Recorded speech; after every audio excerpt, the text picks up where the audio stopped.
ইয়ানালাল্লাহা লুহুমুহা ওয়ালা দিমাউহা ওয়ালাকিন ইয়ানালুহু তাকওয়া মিনকুম।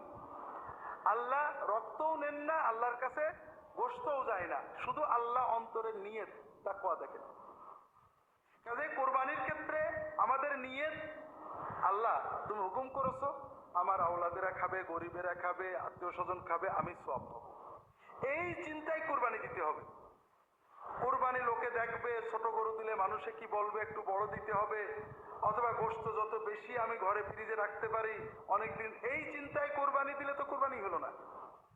কোরবানি আল্লাহর জন্য আমি ব্যয় করব, আমার সন্তান খাবে এটাও, গরিবেরা খাবে এটাও, আত্মীয় স্বজন খাবে এটাও, আল্লাহর হুকুম হিসেবে আমি পালন করব। কাজেই যারা ধনী, যারা নিয়মিত আপনারা গোশত কিনে খেতে পারেন, তারা 3 ভাগ না বেশি দেওয়ার চেষ্টা করবেন দরিদ্রদের। এখানে 3 ভাগ করতে হবে এটা জরুরি না, বরং আপনি যত বেশি পারেন দেওয়ার চেষ্টা করবেন। আবার যারা দরিদ্র, সন্তানেরও খাওয়াতে পারে না, তারা কিছু রাখবেন, কিছু খাওয়াবেন সুবিধা মতো। চেষ্টা থাকবে মানুষকে দেওয়া, ভালো করে দেওয়া, জান ভরে দেওয়া, মানুষ যেন খেতে পারে, আল্লাহ যেন খুশি হন, এদিকে খেয়াল রাখতে হবে। ভাগে কোরবানি করতে হয় আমরা বাধ্য হয়ে, অনেকে পারেন না একসাথে, আল্লাহ রাসূল সাল্লাল্লাহু আলাইহি ওয়াসাল্লাম বিধান দিয়েছেন। এক্ষেত্রে দুটো ভুল, দুটো সমস্যা। একটা হলো আমাদের দেশের কোন কোন আলেম বলেছেন ভাগে কোরবানি হবে না, কথাটা তারা ঠিক বলেননি, খুবই ভুল বলেছেন। সৌদি আরবের আলেমরা এই মসলা শুনলে হাসে যে পেয়েছে কোথায় এগুলো। রাসূলুল্লাহ সাল্লাল্লাহু আলাইহি ওয়াসাল্লাম 7 জনে ভাগে কোরবানি দেওয়ার অনুমতি দিয়েছেন, সহিহ হাদিস। এখন তারা বলেন যে উনি যেহেতু সফরের ভিতরে কোরবানি দিয়েছেন, ভাগে অনুমতিটা সফরে দিয়েছেন, কাজেই নিজের বাড়িতে থাকা অবস্থায় হবে না। এটা কোরআন এবং সুন্নাহর মূলনীতিতে ভুল। রাসূলুল্লাহ সাল্লাল্লাহু আলাইহি ওয়াসাল্লাম যদি কোনো অনুমতি দেন আর দেওয়ার সময় ফিক্স না করে দেন, বলেন যদি যে হ্যাঁ সফরে অন্য সময় না, তাহলে ভিন্ন। আর উনি যদি কিছু না বলে দেন তাহলে সবার জন্য ওটা উন্মুক্ত হয়ে যায়। এজন্য ভাগে কোরবানি দেওয়ার ব্যাপারটা সহিহ হাদিসে আসছে, এবং বাড়িতে সফরে মুকিম অবস্থায় সকল অবস্থায় কুরবানি ভাগে দেওয়ার বৈধতার ব্যাপারে শাফিঈ, হাম্বলি, মালিকি, হানাফি ফুকাহাদের ইজমা আছে। কাজেই এটা নিয়ে বিতর্কটা অনাকাঙ্ক্ষিত এবং অনুচিত, হাদিসের আলোকে ঠিক না। সহিহ হাদিসে অনুমতি আছে, আমি আবার একটা শর্ত জুড়ে ওটা বন্ধ করব, যেটা শর্ত রাসূলুল্লাহ সাল্লাল্লাহু আলাইহি ওয়াসাল্লাম করেননি, সাহাবীরাও করেননি। আরেকটা ভুল আমরা করি, ভাগের নামে মুত্তাকি লোকেদের সাথে ভাগ না করে যে কোনো লোকের সাথে ভাগ নিই। যেমন বেনামাজি, হারামখোর, যারা হারাম উপার্জন নির্ভর, এদের সাথে ভাগ নেবেন না। কারণ বেনামাজির ঈমান নিয়েই সন্দেহ আছে।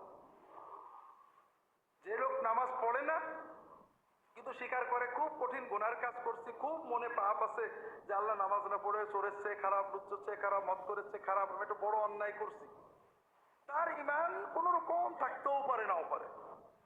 আর যে মনে করে যে নামাজ না পড়লে ও নামাজ পড়ছে আমি ভালো আছি, এ একেবারে 16 আনা কাফের, কোনো সন্দেহ নেই। কারণ সে নামাজের গুরুত্বই মানে না। নামাজ পড়ে তার চেয়ে বেনামাজি ভালো হইতে পারে, এই চিন্তাটাই একটা সম্পূর্ণ ঈমান হারানো চিন্তা। একজন মানুষের ভালো মন্দ হওয়ার একজন লোক মা বাবার সেবা করে, মানুষের উপকার করে, সত্য কথা বলে, এগুলো ভালো কাজ। কিন্তু লোকটা আমাদের নবীজিকে গালি দেয়, আল্লাহর তাওহীদ মানে না, আপনি কে কে ভালো বলবেন? কারণ মা বাবার খেদমত করা, সত্য কথা বলা মানুষের খুব ভালো কাজ।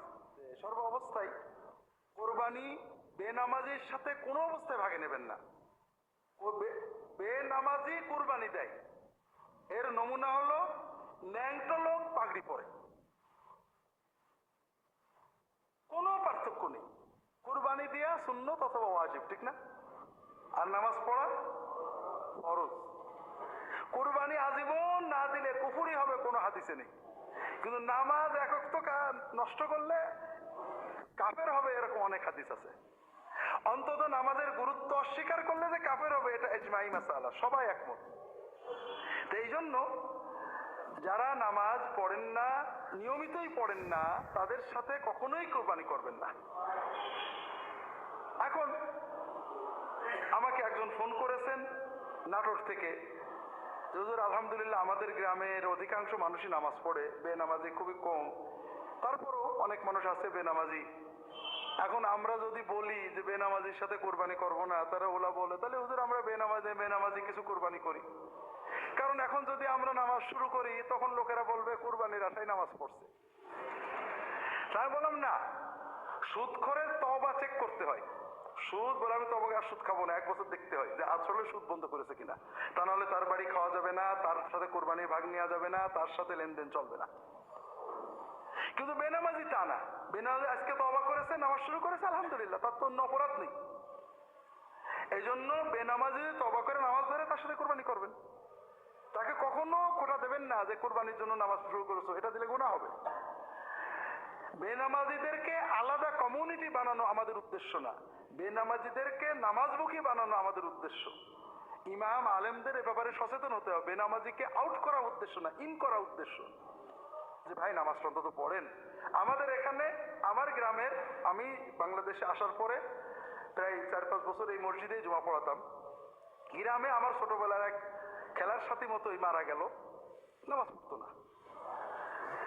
তো মারা গেছে, তার শ্বশুর আবার দিনদার মানুষ, মারা গেছে, বলেছে জানাজা পড়াতে, বলে যে নামাজ পড়তে, বলে না, তাহলে আমি জানাজা পড়াবো না, আত্মীয় স্বজন পারলে পড়ুক। এখন